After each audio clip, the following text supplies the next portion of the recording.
कल भाजपाइयों ने आरोप लगाया कि कांग्रेस के नेता सभापति कृष्ण चंद्राकर, उनके साथी पी रमन्ना राव, अभिषेक वर्मा, पप्पू चंद्राकर, नजरुल इस्लाम और अशफाक अहमद, इन सभी ने मिलकर जिम में घुसकर एक अमित नाम के शख्स के साथ मारपीट की। ये एपिसोड चलता है। उसके बाद उसी दिन कांग्रेसी इकट्ठा होते हैं पूर्व मुख्यमंत्री भूपेश बघेल के साथ हुज्जत करने वाले लोगों के खिलाफ कार्रवाई की मांग को लेकर, और कार्रवाई की मांग को लेकर दुर्ग एसपी को ही ज्ञापन देते हैं। उस एसपी को ज्ञापन देते हैं जिसे पूर्व मुख्यमंत्री भूपेश बघेल ने, यानी कि कांग्रेस के नेता भूपेश बघेल ने गुंडा कहा है।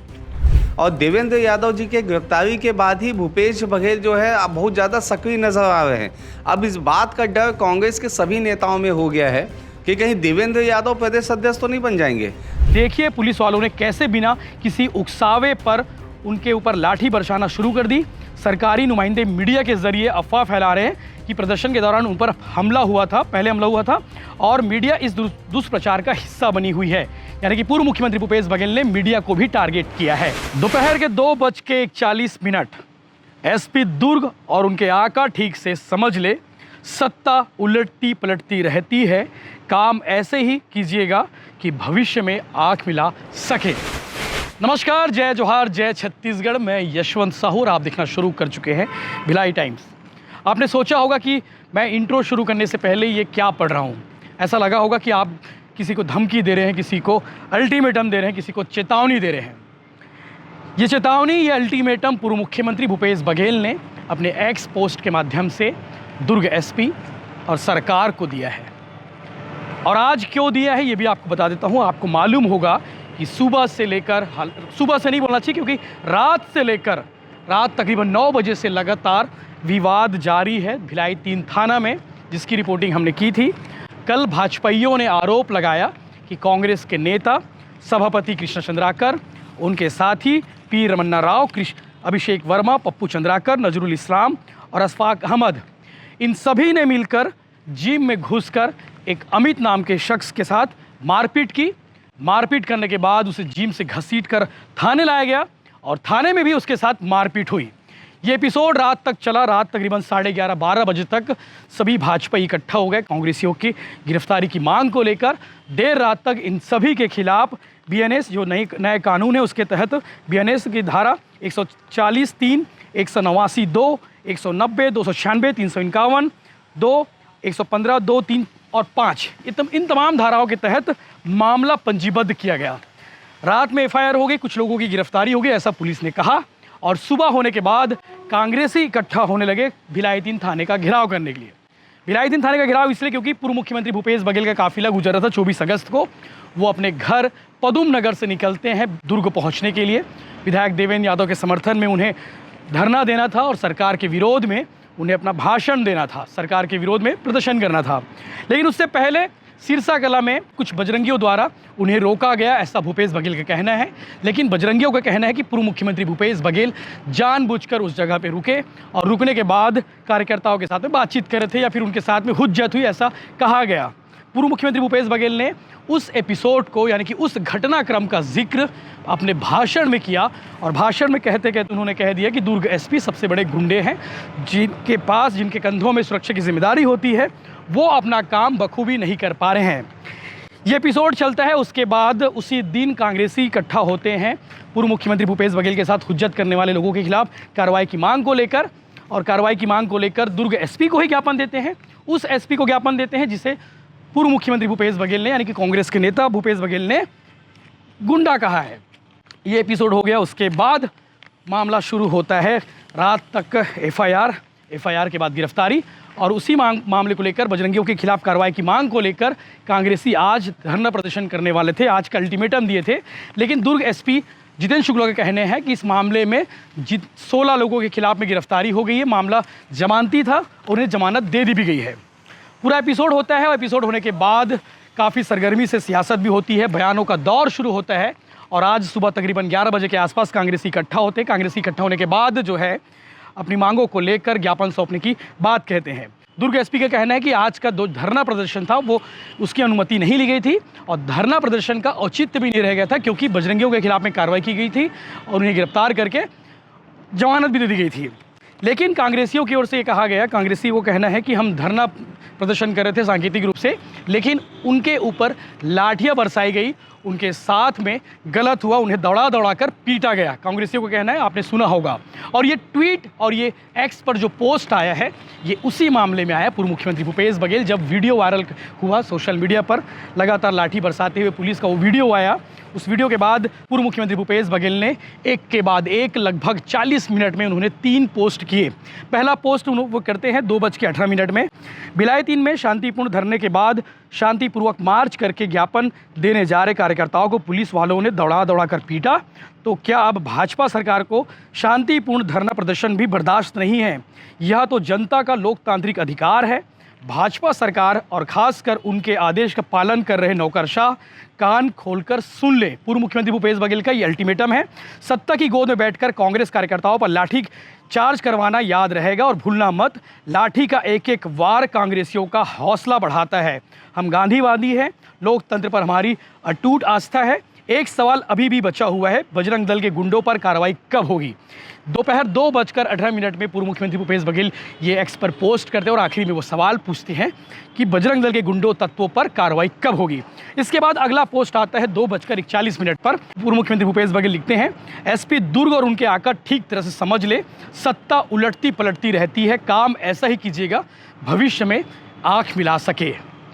दुर्ग एसपी को लेकर उन्होंने फिर से कहा है कि काम ऐसे कीजिएगा कि भविष्य में आप आंख मिला सके। ये काफ़ी चेतावनी भरा पोस्ट होता है। और उसके बाद तीसरा पोस्ट आता है 3:04 में।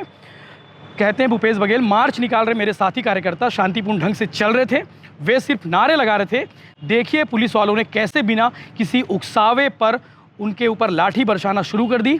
सरकारी नुमाइंदे मीडिया के जरिए अफवाह फैला रहे हैं कि प्रदर्शन के दौरान उन पर हमला हुआ था, पहले हमला हुआ था, और मीडिया इस दुष्प्रचार का हिस्सा बनी हुई है।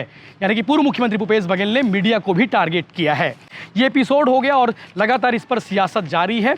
दुर्ग एसपी ने क्या कुछ कहा वो भी आप आगे वीडियो में सुनेंगे, लेकिन इतना तय है, मैंने रात में ही कह दिया था कि इस विषय पर आने वाले समय में सियासत खूब होने वाली है, मामला भी और जोर पकड़ने वाला है, राजनीति खूब होने वाली है।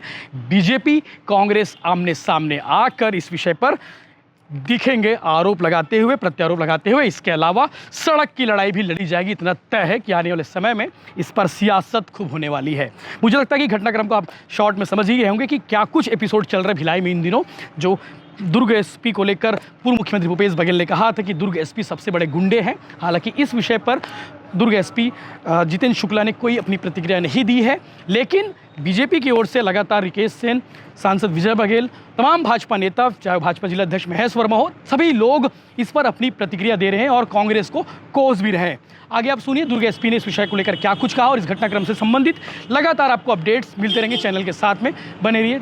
जय हिंद, जय जवाहर। जैसा कि आप लोगों को पता है, 3 दिन पहले एक्स सीएम साहब का वीआईपी मूवमेंट में, मतलब उनका धरना प्रदर्शन था दुर्ग में, उसमें वो अपने घर से निकले थे। उसी दौरान बिना किसी सूचना के कुछ बजरंग दल के कार्यकर्ता जो थे, जिनके एक कार्यकर्ता के साथ एक दिन पूर्व रात्रि में मारपीट हुई थी, उस पे वो लोग इकट्ठा होकर थाने पे गिरफ्तारी के संदर्भ में कि गिरफ्तार नहीं किया गया, उस पर ज्ञापन देने होने के लिए शायद वो लोग इकट्ठा हो रहे थे बिना किसी सूचना के। और उन लोग वहाँ से सिरसा गेट से निकले ही थे कि एक्स सीएम साहब का जो है वो कारकेड उसमें शायद थोड़ी देर के लिए रुका, और उस पे फिर उनके सुरक्षा अधिकारी से उन्होंने कंप्लेन दर्ज की कि सुरक्षा में चूक हुई। तो हमने उस पर जांच भी बैठाई और उसी दिन तत्काल फिर उनके सुरक्षा अधिकारी के कंप्लेन पे हमने एफआईआर भी दर्ज की थी। और एफआईआर दर्ज करके कल दिन भर उसमें चिन्हांकित कराया कि कौन कौन क्या था, किसने रोका।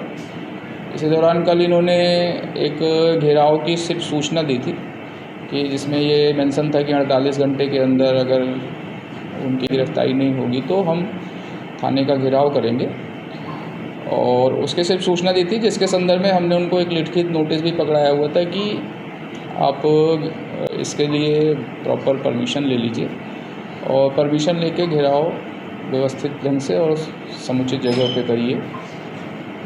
इसी दौरान कल चिन्हित जितने भी लोग हो गए थे, उन लोगों ने चिन्हित होकर हमको 11 नाम दिए थे। हमने 4-5 और उसमें से खोजे तो 16 लोग चिन्हित हुए थे। उनका कल शाम को हमने अरेस्टिंग की, और चूँकि जमानती धाराएँ थी तो उसमें सभी को थाने से ही मुचलके पे छोड़ा गया। और इसकी सूचना भी हमने कल शाम को, रात में भी और आज सुबह भी, जो भी आयोजन इसके थे करता थे, चाहे वो महापौर चरौदा रहे हों, चाहे महापौर भिलाई रहे हों, इन गया पटेल जी और मुकेश चंद्राकर जी, इन सब लोगों को हमने बताया कि कल सारे 16 लोग अरेस्ट हो गए हैं और अब इस घेराव का कोई या इसका कोई मतलब नहीं है। उनको हमने सूचित कर दिया था, आप इसको कैंसिल कर दीजिए, परंतु उन लोगों ने इस पे मतलब ये लिया कि हमने बुलाया हुआ है और हम इस पे कर लेते हैं और हम वहीं पे ज्ञापन दे देंगे। तो चूँकि हमने बुलाया तो इसलिए करने दे दिया जाए, तो बात वहीं तक हुई थी कि ज्ञापन भी वहीं पे दे दिया जाएगा। परमिशन भी नहीं थी इनके पास उस धरना प्रदर्शन की, और जहाँ तक मैंने बताया जो उद्देश्य था इनके घेराव का, उस उद्देश्य की पूर्ति भी कल ही पुलिस की तरफ से पूरी हो गई थी। तो दोनों तरीके से देखें तो पूरे का पूरा ये जो धरना प्रदर्शन था वो इल्लीगल था, उसमें भी पुलिस ने इनको करने दिया। और जहाँ बात हुई थी कि धरना प्रदर्शन स्थल पे ही आप अपना ज्ञापन दे देंगे, उसको तोड़ के शायद ये लोग अभी जो बैरिकेडिंग की गई थी उसको इन लोगों ने फिर तोड़ने का और थाने तक पहुँचने का, जो कि इनसे बातचीत हुई थी, उसको तोड़ने का प्रयास किया। तो नियम जब ये तोड़ने का प्रयास किया तो शायद हल्का बल प्रयोग पुलिस ने किया हुआ है और फिर इनको तितर बितर किया और माहौल अभी शांतिपूर्ण। सर कल रात को भी घटना घटी थी, कुछ अपहरण वगैरह की भी बात सामने आई, जुड़ा हुआ है। और चूँकि 2-3 दिन पहले वो घटना हुई थी, उस पर हम लोगों सरगर्मी से तलाश कर रहे थे बजरंग दल के जो संबंधित लड़के थे, परंतु उसी बीच कांग्रेस की तरफ से यहाँ पे सभापति हैं कृष्णा चंद्राकर, उनके साथ 4-5 लोग और थे, एक कोई पार्षद था वेंकट करके, वो 5-6 लोग यहाँ पे, जो उस दिन एक लड़का था पुष्पराज जिसकी जिम है, उस जिम में ये लोग घुसे 5-6 लोग और वहाँ पे कुछ लोगों के साथ मारपीट की। पुष्पराज को पूछा, पुष्पराज वहाँ नहीं था, तो वहाँ पे जो 2 लड़के और मिले उनको पकड़ के मारते हुए वो थाने पे ले आए। इवन थाने के भी फुटेज में उन्होंने यहाँ पे थाने के अंदर भी 2-3 थप्पड़ पुलिस के रोकते रोकते उन्होंने लगा दिए, जो कि पूर्णतः एकदम इलीगल तरीका है। उनको कोई हक नहीं बनता है कि वो पकड़ के ला के देंगे। अगर उनको देना था तो हमको सूचना देनी थी, हम उनको अरेस्ट करते और हम अरेस्ट में लगे हुए थे। तो उनके खिलाफ़ भी वो इलीगल कार्य करने के कारण उनके खिलाफ़ भी कल 2 FIR दर्ज हुई। एक पुष्पराज की तरफ से जो जिम में गलत ढंग से घुसना और वहाँ मारपीट करना, और एक उस लड़के की तरफ से जिसको यहाँ पे ले आए थे, मारपीट किए थे उसके साथ, उसकी तरफ से अपहरण और उसके साथ मारपीट की 2 FIR कृष्णा चंद्राकर और अन्य 5 लोगों के खिलाफ की गई। देखिए, गिरफ्तारियां तो हो चुकी है, अलग अलग थाने में सबको रखा गया है जैसे सूचना मिली है। आज कांग्रेसियों ने थाना घेरा और उसके साथ कानून को हाथ में लिया, जिसमें पुलिस ने कहीं ना कहीं जो है उन्हें रोकने का प्रयास किया। उसके लिए थोड़ा बलपूर्वक भी थोड़ा सा इस्तेमाल करना पड़ा। लेकिन जिस प्रकार से षड्यंत्र चल रहा है, ये षड्यंत्र जो है, भूपेश बघेल अचानक देवेंद्र यादव की गिरफ्तारी के बाद क्यों एक्टिव हुए, और देवेंद्र यादव जी के गिरफ्तारी के बाद ही भूपेश बघेल जो है अब बहुत ज़्यादा सक्रिय नजर आ रहे हैं।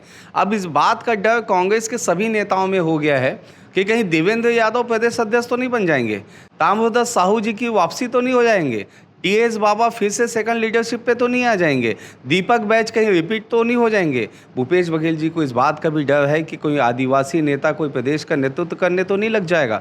तो इसलिए जो है इनकी आपसी लड़ाई है। और मैं जो देख पाया हूँ, क्योंकि बहुत कम राजनीतिक मुझे अनुभव है, और भूपेश बघेल जी मेरे पड़ोसी विधायक हैं, तो मैं उनको जितना समझ पाया हूँ, देवेंद्र यादव की सुर्खियों से भूपेश बघेल विचलित है।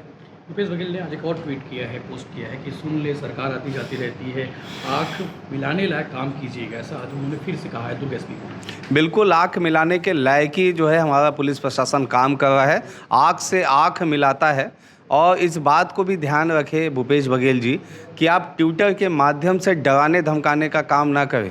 अगर आपको आंख मिलाना है तो आइए SP ऑफिस के दफ्तर में SP से आंख मिला के बात कीजिए, तब मैं जानूं कि आप में कितना दम है। ट्विटर पे X पे लिखने से काम नहीं चलता। उन्होंने मीडिया पर भी सवाल उठाया। हाँ, मीडिया ठीक है, इससे पहले क्या मीडिया जो पिछले शासनकाल में क्या मीडिया सही थी? आज आपका विपरीत परिस्थिति आया तो मीडिया गलत हो गई। ये कह लेना भूपेश बघेल के ये हल्के शब्दों का प्रयोग कर रहे हैं, बहुत विचलित है, क्योंकि प्रदेश में कांग्रेस का नेतृत्व उनके हाथों में नहीं आ रहा है।